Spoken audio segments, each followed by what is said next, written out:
Hello bachcho, let's read the question. A bullet of mass m moving with velocity v strikes a block of mass m at rest and gets embedded into it. The kinetic energy of the composite block will be. So बच्चों given है हमें एक bullet, इस bullet का mass given है small m और इसकी initial velocity given है v और ये स्ट्राइक हो जाती है एक ऐसे ब्लॉक में जिसका मास गिवन है कैपिटल M और इस ब्लॉक की इनिशियल वेलोसिटी गिवन है हमें 0। तो अब हम मान लेते हैं कि ये जो बुलेट है क्योंकि वो इस ब्लॉक में एम्बेड हो चुकी है तो ये बन चुका है एक सिस्टम और इस सिस्टम की फाइनल वेलोसिटी को मान लेते हैं v डैश और हमें फाइंड करनी है कि इस सिस्टम की फाइनल काइनेटिक एनर्जी क्या है। तो बच्चों यहाँ हम देख सकते हैं कोई भी एक्सटर्नल फोर्स एक्टेड नहीं है। So we can apply the law of conservation of linear momentum.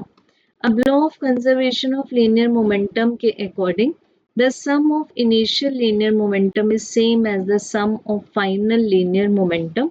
अब इस बुलेट का जो इनिशियल लीनियर मोमेंटम है वो है mv और ब्लॉक का इनिशियल लीनियर मोमेंटम है 0 because m into 0 then this is equals to the final momentum of the system. तो सिस्टम का टोटल मास है m प्लस m और इसकी फाइनल वेलोसिटी मान ली है हमने v डैश।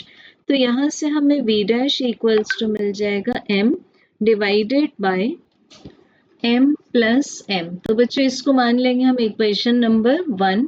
अब हमें फाइंड करना है कि इस सिस्टम की काइनेटिक एनर्जी क्या होगी।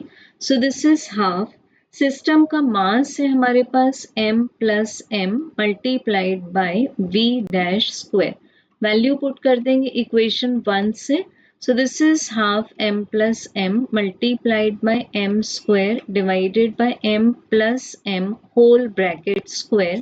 तो बच्चों ये आ जाएगा हमारे पास half M V square, this is also V square and this is divided by m plus m and again multiplied by small m क्योंकि m plus m फैक्टर एक बार कैंसिल हो जाएगा। So correct answer will be option number A. Thank you.